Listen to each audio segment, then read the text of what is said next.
ॐ नमः सिद्धेभ्यः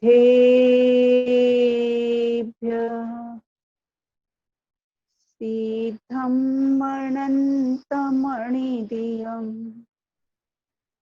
मणुभवं पथ्यसौख्यमणवजम् केवलिपहो परिचय दूनयतिमीञ्जिनं नमः। द्रव्यार्थिक परयार्थिक नय कहे यथार्थ स्वभाव जो नित्यानित्य भेद भेदमय एकानेक भाव जो शादवादमय जिन वाणी से नय विरोध का करे शमन। मैं अनादि अनंत चिदातम लखे मोह का करे वमन। लखे मोह का करे वमन। अपनी चर्चा यहाँ पर चारों अनुयोग अंतर्गत द्रव्यान योग में शुद्ध द्रव्यार्थिक नय की प्रयोग विधि, इस विषय पर अपनी चर्चा चल रही थी। पूर्व में हमने विचार किया था कि कर्मोपाधि निरपेक्ष शुद्ध द्रव्यार्थिक नय से मैं शुद्ध नहीं हूं, मैं शुद्ध हूं, इसका नाम है शुद्ध द्रव्यार्थिक नय। कर्मों के बीच में रहता हुआ भी शुद्ध, ऐसा ये नय अपने को इंगित करता है। कौन शुद्ध है? मिथ्या दृष्टि अथवा तो सम्यक दृष्टि, रस स्थावरा समनस्का मनस्का। कौन? बोले प्राणी मात्र शुद्ध है, मुझे शुद्ध होना नहीं है, मैं ही हूं, उस हूं में होना गर्भित है।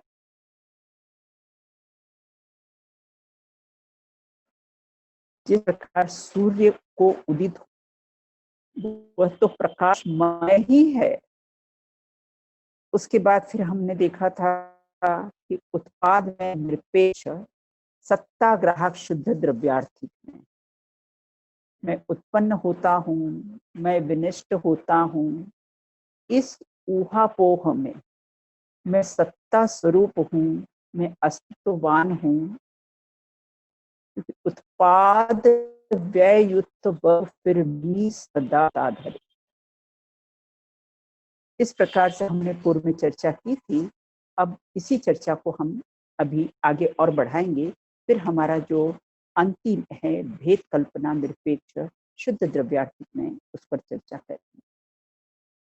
देखिए अनादि से हमारी भूल क्या हो रही है। अनादि हमारी भूल ये हो रही है कि मेरा उत्पाद होता है, मेरा व्यय होता है, और इस ऊहापोह में मैं सत्ता स्वरूप हूँ, मैं सत्ता ग्राहक हूँ, मैं अस्तित्ववान हूँ, इसको हम भूल जाते हैं। यही अनादि से हमारी भूल हो रही है।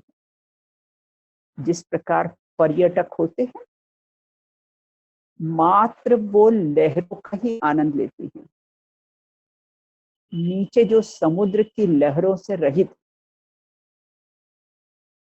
जिसमें हीरे माणिक मोती जो बहुमूल्य रत्न मिलते हैं, उन लहरों का आनंद लेते हैं और फिर वो खारे पानी और गंदे हो जाते हैं और घर जाके उनको स्नान करना पड़ता है। उसी प्रकार से उत्पाद व्यय और पर्याय में मस्त रहते हुए भी उनकी परिणति मलिन हो जाती है,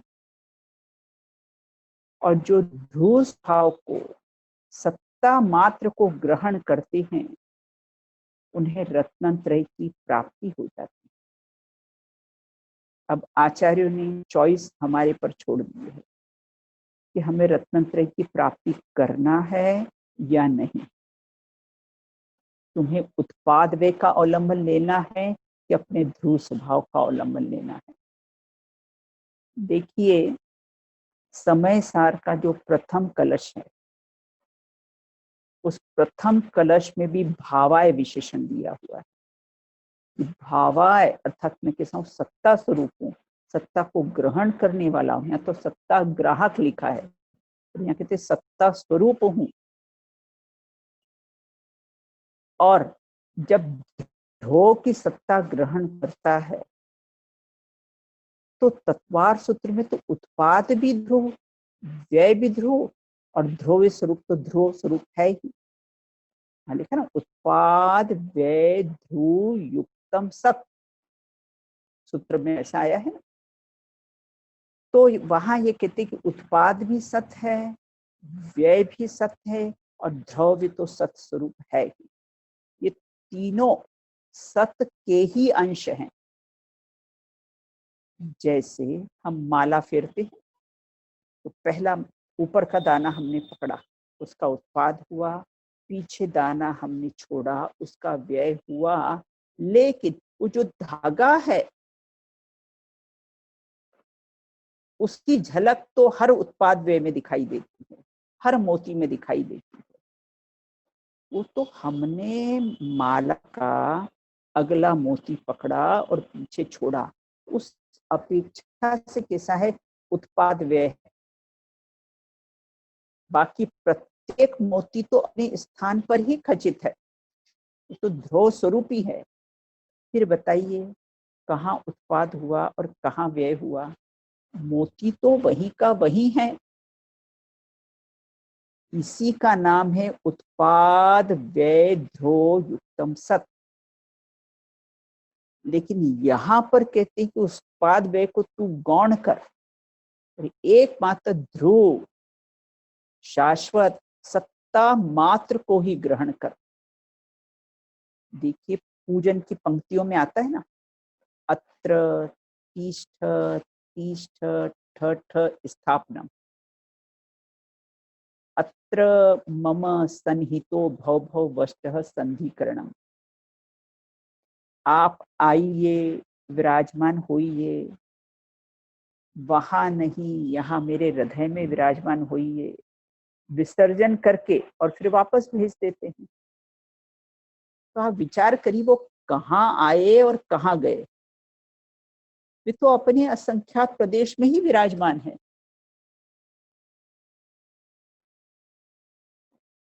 और ज्ञान की अपेक्षा देखो, सम्यक ज्ञान की पर्याय का व्यय, केवल ज्ञान की पर्याय का उत्पाद, और यहाँ कहते उत्पाद व्यय को गौण करके मैं तो ज्ञान मात्र हूं, अपने ज्ञान मात्र की सत्ता को स्वीकार कर। ध्रुव हूं, अपनी सत्ता को स्वीकार कर। जो निगोद में सो ही मुझ में, सो ही मोक्ष मजार। निगोद में भी ज्ञान ज्ञान ज्ञान ज्ञान, सत्ता मात्र हूं, और वर्तमान में भी ज्ञान ज्ञान ज्ञान, सत्ता मात्र हूं। मोक्ष में भी जानन जानन, बस सत्ता मात्र ध्रुव की स्वीकृति, ये नए हमको हमारी सत्ता की, अपने ध्रुव की स्वीकृत कर, अपने ज्ञान स्वभाव में स्थित करता है। दृष्टि हमारी ध्रुव पर जमती है, उत्पाद वैसे हम रहित, उससे निरपेक्ष रहते हैं। पूज्य गुरुदेव श्री थे ना, पूज्य गुरुदेव श्री ध्रुव शाश्वत सत्तावान की धुन लगाने की प्रेरणा देने के लिए वे विदेह से भारत में आए। देखो, समय सार में 6वीं गाथा में भी इसी की चर्चा की है ना, टीका में, कि ज्ञायक भाव कहकर अनादि अनंत, इस नए का प्रयोग किया है। मैं तो टंको गायक हूँ, ये तो परया आय है क्षण भंगुर। पर्यायों से पार देख ले आप स्वयं भगवान। अध्यात्म ग्रंथों में तो कदम कदम पर भगवान आत्मा अनादि अनंत हूँ, नित्य उद्योत रूप हूँ, ध्रुव शाश्वत अक्षय स्वरूप हूँ, जन्म मरण से रहित तत्व हूँ, अनेकों अनेकों विशेषण से जगह जगह इसी बात पर सह जोड़ दिया है। ये सब उत्पाद व्यय निरपेक्ष सत्ता ग्राहक को ही विषय बनाते हैं। देखो फ्लाइट्स बदलती रहती है, लेकिन एयरपोर्ट्स तो वहीं के वहीं रहते हैं। वो उत्पाद व्यय होते हुए भी मैं तो कैसा सत्ता ग्राहक, उस उत्पाद व्यय से मैं निरपेक्ष तत्व हूँ। यह कैसा है, यह नए हमको इसी बात पर इंगित करता है, जोर देता है कि तू अपनी सत्ता को स्वीकार करे। तू उत्पाद व्यय के व्यामोह से रहित है, उसका व्यामोह मत कर। मैं तो ध्रुव सत्ता मात्र हूं, इसका निर्णय करो और इसका विचार करो। देखो नियम सार में भी 179 गाथा में भी इसी बात को बताया गया है। न विदुःख न विसुखम न विपीडानेव विद्यते बाह्य न विमरणं न विजननं तथैव यहोहि निर्वाणम्। जहाँ दुख नहीं है, जहाँ सुख नहीं है, जहाँ पीड़ा नहीं है, जहाँ बाधा नहीं है, जहाँ जन्म नहीं है, जहाँ मरण नहीं है, बस उन निर्वाण जाना। सुख दुख जन्म मरण सब ये सब उत्पाद व्यय है। और जहाँ जन्म नहीं, जहाँ मरण नहीं, बस वही निर्वाण है, वही सत्ता ग्राहक शुद्ध द्रव्यार्थिक का विषय है। अजर हूँ अमर हूँ न मरता कभी, चिदानंद शाश्वत न डरता कभी, चिदानंद शाश्वत रहता अभी। उत्पाद व्यय युक्त वस्तु फिर भी सदा ध्रुता रहे। उत्पाद इसका होता, व्यय उसका होता, मैं तो कैसा हूँ सत्ता ग्राहक, सदा विद्यमान रहने वाला पदार्थ हूँ, नित्य उद्योत रूप हूँ। जरा एक एक विशेषण का विचार करके अपनी महिमा तो लाओ कि कैसा हूं मैं, सत्ता स्वरूप। ऐसा निर्भय जीवन हो जाएगा, कोई कोरोना वगैरह का कोई भय रहेगा ही नहीं। लाभ क्या है इसको, अनित्यता को गौण करके नित्य स्वभाव को ग्रहण करता है। अपनी ध्रुव स्वभाव पर अपनी दृष्टि जमती है, ध्रुव धाम की धुन लगती है। अंत बार जन्म मरण नहीं करना हो तो एक बार अपनी सत्ता को स्वीकार करो। मैं सत्तावन हूं, सत्ता स्वरूप हूं। मरण के भय से रहित हो जाएंगे, विशेष का व्यामोह समाप्त होकर सामान्य में दृष्टि जमेगी। उत्पाद व्यय से रहित होना नहीं है, मैं तो स्वभाव से उत्पाद व्यय से निरपेक्ष हूं, क्योंकि प्राप्त की ही प्राप्ति होती है। तो इस प्रकार से हमने द्रव्यान योग के अंतर्गत दो नयों की चर्चा की है। कर्मोपाधि निरपेक्ष शुद्ध द्रव्यात्म, उसमें ही द्रव्य स्वभाव पर ही दृष्टि आती है कि कर्मों के बीच में रहते हुए भी मैं अलिप्त हूँ। और दूसरा है उत्पाद व्यय निरपेक्ष, उत्पाद व्यय से रहित, मैं तो सत्ता ग्राहक। ये सब द्रव्यान योग में इसी की नए प्रमाण की ही चर्चा आती है। अब जो तीसरा है हमारा कि भेद कल्पना निरपेक्ष शुद्ध द्रव्यार्थिक में। तो भेद कल्पना निरपेक्ष शुद्ध द्रव्यार्थिक में की यहाँ पर बात करते हैं। एक प्रश्न उपस्थित होता है इसमें कि भेद को कल्पना कहा। नए का नाम क्या है? भेद कल्पना निरपेक्ष शुद्ध द्रव्यार्थिक नय। निरपेक्षता का तो अर्पण पूर्व में देख ही चुके, निरपेक्ष मतलब रहित, सापेक्षता अर्थात सही। तो भेद कल्पना निरपेक्ष, भेद की कल्पना से निरपेक्ष वही शुद्ध द्रव्यार्थिक नय का विषय है। तो प्रश्न ये उपस्थित होता है कि भेदों को कल्पना क्यों कहा है?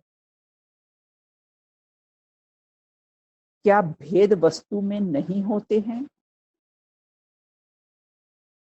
उद्गल में स्पर्श रस गंध वर्ण, आत्मा में ज्ञान दर्शन सुख वीर्य, ये भेद नहीं है क्या? आत्मा ज्ञान वाला नहीं है, आत्मा सुख वाला नहीं है, आत्मा वीर्यवान नहीं है, तो फिर इसको काल्पनिक क्यों कहा है? भेद कल्पना, वास्तव में वस्तु तो एक अभेद अखंड ही है, और उसमें हमने भेद कर दिए। अच्छा, वस्तु में ज्ञान कहाँ रहता है, दर्शन कहाँ रहता है, सुख कहाँ रहता है? ऐसे अलग अलग रहते हैं क्या? तो यहाँ ये कहते कि वस्तु तो अखंड अभेदी है, और अगर तुमने उसमें भेद डाले तो वो काल्पनिक, क्योंकि भेद हो सकते नहीं है। तो इस प्रकार उसमें भेद कल्पना के साथ, इसलिए उसको काल्पनिक कहा है, वास्तविक नहीं। अभेद है, आत्मा में लग लिया है ना, आगे गाथा अपन लेंगे। ज्ञान भी नहीं, दर्शन भी नहीं, चारित्र ज्ञायक तो ज्ञायक छे बस। तो उसी प्रकार से यहाँ ये कहते हैं कि देखो, आम में पीलापन मीठापन कहाँ अलग अलग दिखाई देता है? अलग अलग दिखाई देता है, और उनको अलग अलग भी हम नहीं कर सकते हैं। नाम संज्ञा संख्या की अपेक्षा से भेद किए, लेकिन क्षेत्र की अपेक्षा से तो वस्तु कैसी है? अभेद और अखंड है। और अगर हमने उस अखंड वस्तु में भेद किए तो कल्पना है। क्यों? क्योंकि भेद के आश्रय से कभी अनुभूति नहीं होगी। जब जब भी अनुभूति होगी वो अभेद अखंड के आश्रय से ही अनुभूति होगी। भेद क्या? भेद समझने के लिए है और अभेद समाने के लिए। सुन समझ और समाजा। तो हम क्या करते? सुन लेते हैं, है तो समझ में भी सब आ जाता है, लेकिन तीसरी प्रोसेस समाने की बात, अर्थात चारित्र चरण विचरण दीनता स्थिरता। तो इस प्रकार यहाँ ये कहती कि भेद काल्पनिक है, वस्तु में भेद नहीं है, वस्तु अखंड ही है।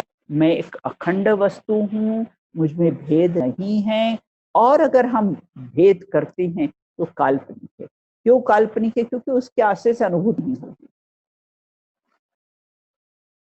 हमने भारत में यूपी एमपी राजस्थान ऐसे भेद कर लिए, वो व्यवस्था की अपेक्षा से भेद किए हैं, लेकिन भारत तो कैसा है? अखंड है। राष्ट्रगीत में भी आता ना, कोई जात मराठा, कोई गुरखा कोई मद्रासी, सरहद पर मरने वाले हर वीर था भारतवासी, हर वीर था भारतवासी।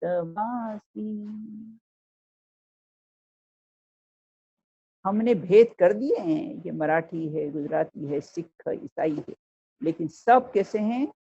सब भारतवासी, सब अपने को भारतीय लिखते हैं। शमशान में करोड़पति हो या रोड़पति, राम में कोई नहीं। प्लेग में तीन रंग होते हैं, व्हाइट, ग्रीन और येलो। वे एक अखंड भारत का प्रतीक है। उसी प्रकार से वस्तु अखंड है और उसी के आश्रय से अनुभूति होगी। इसलिए इसको काल्पनिक कह दिया कि तू भेद डालेगा वस्तु में तो तेरी वो काल्पनिक है, और मैं तो भेद से निरपेक्ष, भेद से रहित हूं, वही शुद्ध द्रव्यार्थिक का विषय। देखो इसमें शुद्ध द्रव्यार्थिक नहीं, क्योंकि भेदों को गौण करके एक अभेद वस्तु को ग्रहण करता है, इसलिए इसको शुद्ध द्रव्यार्थिक नहीं। भेद और अभेद प्रत्येक वस्तु के धर्म जरूर है, भेद अभेद वस्तु के ही धर्म है, आत्मा के ही धर्म है, लेकिन यहाँ भेद की मुख्यता से आत्मा को देखेंगे, वह गुण गुणी आदि भेद रूप दिखाई देगी, और अभेद को मुख्य करेंगे तो चिन्ह मात्र, चैतन्य मात्र वस्तु दिखाई देगी। इसलिए भेद के साथ काल्पनिक तो भेदों को गौण कर। अब इस नए की अपन परिभाषा के रूप में इसको देखते हैं। जो नए गुण गुणी चतुष्ट, स्वभाव स्वभाववान, पर्याय पर्यायवान, धर्म धर्मी अर्थ में भेद नहीं करता है, वह भेद कल्पना निरपेक्ष शुद्ध द्रव्यार्थिक नय है। कितनी बातें चतुष्क लिया है ना। पहला गुण गुणी में भेद नहीं करना, दूसरा स्वभाव स्वभाववान में भेद नहीं करना, तीसरा पर्याय और पर्यायवान में भेद नहीं करना, और चौथा धर्म और धर्मी में भेद नहीं।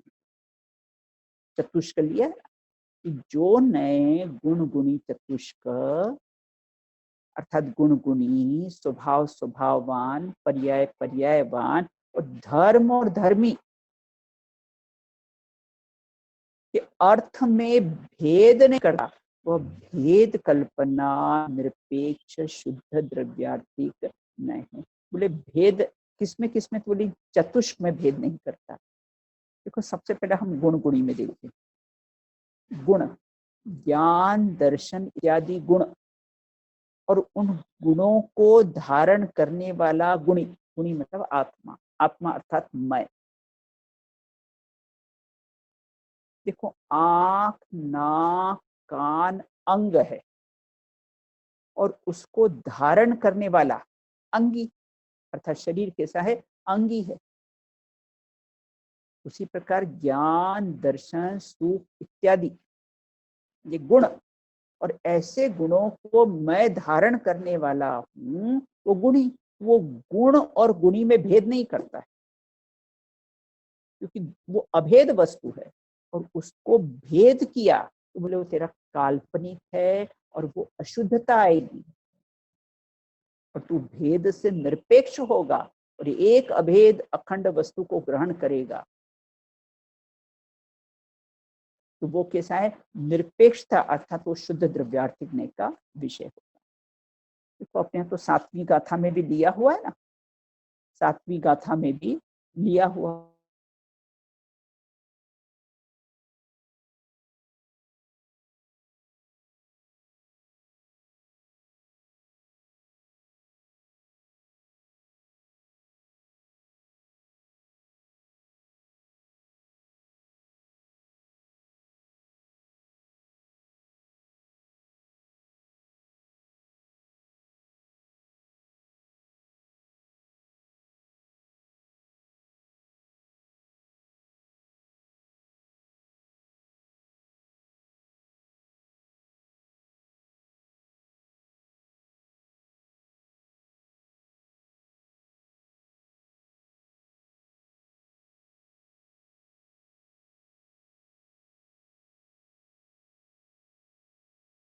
अब अपने यहाँ पर जो सातवीं गाथा है, व्यवहारेण धुपस्तयी नाणीस्तदंसणञ्च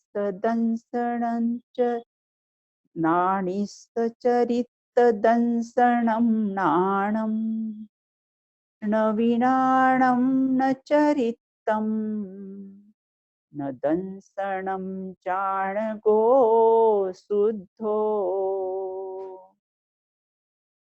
व्यवहार ज्ञानी ज्ञान दर्शन कहे जाते हैं।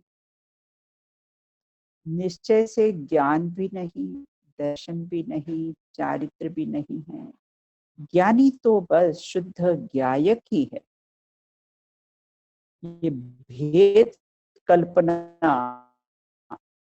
का, इसलिए भेद को कैसा है, काल्पनिक कहा है। भेद कैसा है, भेदों पर दृष्टि रखने से अशुद्धता आती है और अभेद पर दृष्टि रखने से शुद्धता आती है। कल्पना से रहित वही शुद्धता का नियम सार की 100वीं गाथा में भी इसी बात की चर्चा का उल्लेख किया है। आदा कुमज्जणाणे आदा में दंसणे चरितेय आदा पच्चकाणे आदा में संवरे जोगे। मेरे ज्ञान में आत्मा, मेरे दर्शन में आत्मा, मेरे चारित्र में आत्मा, मेरे प्रत्याख्यान में आत्मा, मेरे संवर में आत्मा, मेरे योग में आत्मा, सर्वत्र एक आत्मा ही उपादेय है। तो इस प्रकार से जो पहला चतुष्क में जो गुण गुणी के भेद से रही बात कही है कि जो गुण गुणी का भेद करना वह कैसा है, काल्पनिक है। अब स्वभाव और स्वभाववान, इस स्वभाव और स्वभाववान की चर्चा करते हैं। स्वभाव स्वभाववान में अविनाभाव संबंध है, एक के बिना दूसरा नहीं हो सकता। अग्नि का स्वभाव उष्ण है, उष्णता स्वभाव है और अग्नि स्वभाववान है। जो स्वभाव धारण करे वह स्वभाववान है। देखो, डायमंड का स्वभाव कठोर चमक वाला होता है और डायमंड स्वभाववान है। मेरा स्वभाव क्या है, स्वतंत्र निश्चल निष्काम ज्ञाता दृष्टा आत्मराम। ज्ञाता दृष्टा रहना ही सबसे बड़ा पुरुषार्थ।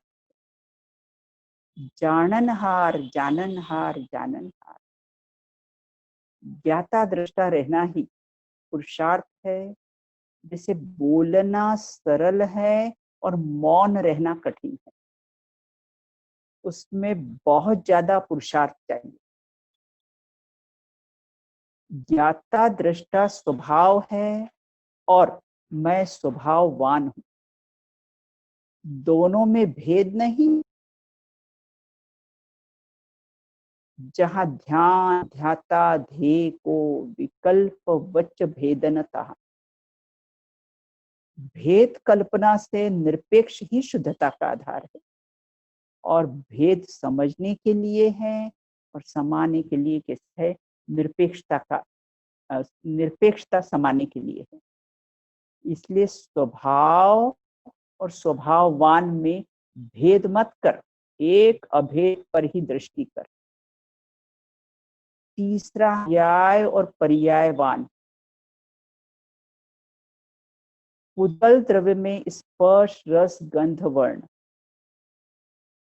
जीव द्रव्य में ज्ञान दर्शन आदि पर्याय है।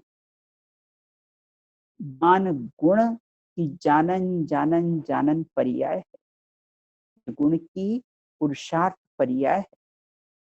ऐसे पर्याय को धारण करने वाला पर्यायवान है। पर्याय और पर्यायवान कभी जुदा नहीं होते और तू उसमें भेद करता है तो वह कल्पना है। पर्याय पर्यायवान कभी जुदा होता नहीं है। सब भेदों के विकल्प को छोड़कर एकमात्र अभेद पर दृष्टि करने की प्रेरणा देते हैं। द्रव्यान योग भी यही प्रेरणा देता है और द्रव्यार्थिक का भी विषय यही है।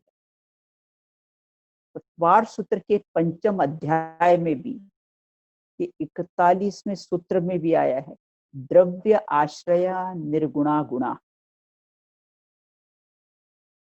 जो निरंतर द्रव्य के आश्रय से रहते हैं, कौन? बोले गुण। द्रव्य के आश्रय से गुण रहते हैं, लेकिन दूसरे गुण के आश्रय से नहीं रहता है। जैसे एक पिता के आश्रय से 4 पुत्र रह सकते हैं, लेकिन एक भाई के आश्रय से दूसरा भाई नहीं रह सकता। उसी प्रकार पर्याय और पर्यायवान के पर्यायवान के आश्रय से रहती, लेकिन एक पर्याय दूसरे पर्याय के आश्रय से नहीं रहती। द्रव्य गुण आधार है और पर्याय आधेय है। जहां शुद्ध द्रव्य का आश्रय हुआ तो कोई भेद दिखाई देते ही नहीं है। प्रकाश दिखे और सूर्य ना दिखे, ज्ञान का वेदन ही आत्मा का वेदन है। देखो, बालक की एक उंगली पकड़ने पर पूरा बालक पकड़ में आ जाता है ना। उसी प्रकार पर्याय में आत्मा का पूरा वेदन होता है, पूरा पर्यायवान पकड़ में आता है, और फिर पर्याय और पर्यायवान का कोई भेद दिखाई नहीं देता है। बनारस की गंगा नदी में जब मुर्दों के सिर्फ ऊपर इतने इतने हाथ दिखाई देते हैं, तो सिर्फ हाथ से ये मृत व्यक्ति है उसका ज्ञान हो जाता है। तो पर्याय से कैसा है, पर्यायवान जुदा नहीं है, वो पर्याय से पर्यायवान पकड़ में आ जाता है। अब प्रश्न यह है कि द्रव्य पर्याय की संधि का क्या अर्थ है। देखो, पर्याय को पृथक करके लक्ष्य में न लेते हुए, प्रश्न क्या है कि द्रव्य पर्याय की संधि का क्या अर्थ है।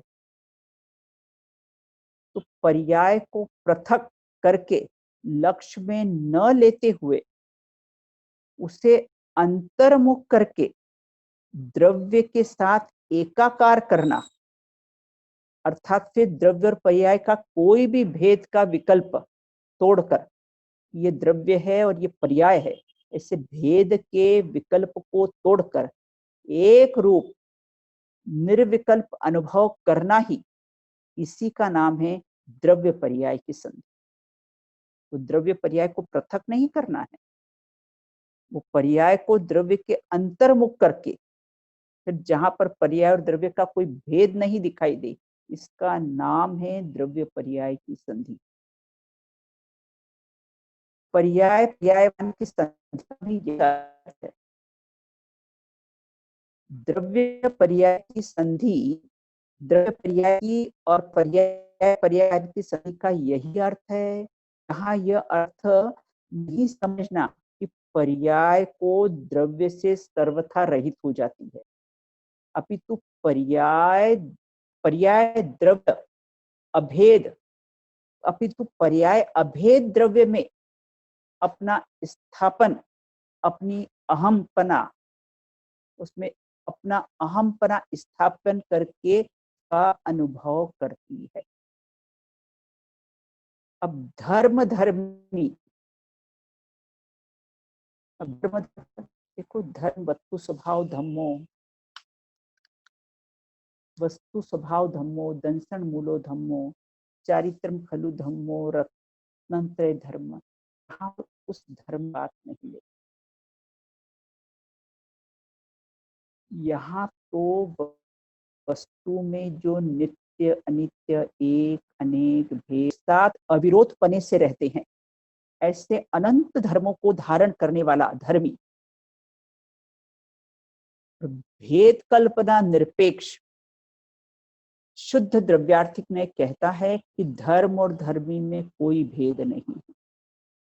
जो धर्मों को धारण करे वही कैसा है धर्मी होता है।